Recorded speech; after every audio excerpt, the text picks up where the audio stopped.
I'm visiting here with Dave White, who is chief of the NRCS, and I guess I'd like to ask you, first of all, we've gone through about half of this tour. Just some of your thoughts on the things you've seen out here in the countryside in this Delta region. Well, on what we've seen so far, I'm greatly encouraged. We're seeing a lot of progressive farmers and a lot of young farmers who are really working across all the various agencies, public and private, all the different groups, and they're making a real impact. I feel very confident that what I've seen today, expanded throughout the Delta region, can solve a lot of their problems. For you back in headquarters, let's say, what does coming out to this kind of an event mean to you when you're looking at all the various challenges and initiatives and programs that you've got to deal with? Well, I look on this as an opportunity to actually sit down with some producers and the various people, the companies, private industry, the groups that work with them.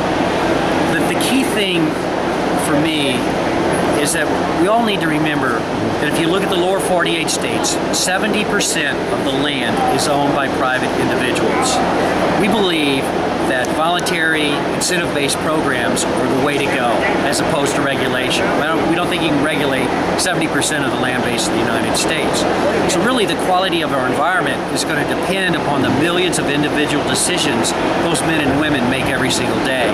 And I'm so encouraged when I get to go out here and meet with the producers who are not just making those decisions, but they're advocating for it, they're talking to their neighbors, and they're making investments that not only improve the environment, but also improve their bottom line. That's so encouraging. Well, we are seeing some volunteer type efforts with Delta Farm, for example, this Conservation Technology Information Center, and putting on these kind of tours. I heard you say in comments, somebody asked, how do these groups, how do farmers tell their story so that the consuming public knows it? You know, that has always been one of our challenges. We're pretty good at talking to the choir. We've got great communications within ag. We've got to figure out how we're going to communicate to the broader American audience. Because frankly, some of these issues we read about in the paper are changing the perception of how people view agriculture. They see the dead zone or the Chesapeake Bay all messed up or an aquifer going dry. It has an impact on the perception. And the perception's wrong, but we've got to go out there and do a better job of communicating with the public. Well, you mentioned social media, and I know that in the ag sector we're seeing a lot of adoption of that. Various groups, NGOs like National Corn Growers, they're training their members. Do you think that might be a good approach to try to engage with non-farmers? Well, I think absolutely. I think the growth of the Facebooks, the Twitter accounts, all these news things is going to have a huge impact.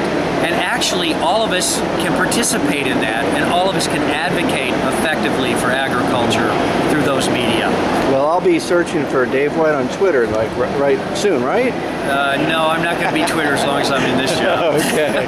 All right. Well, thank you so much for being with us here. I'm Chuck Zimmerman. Thanks.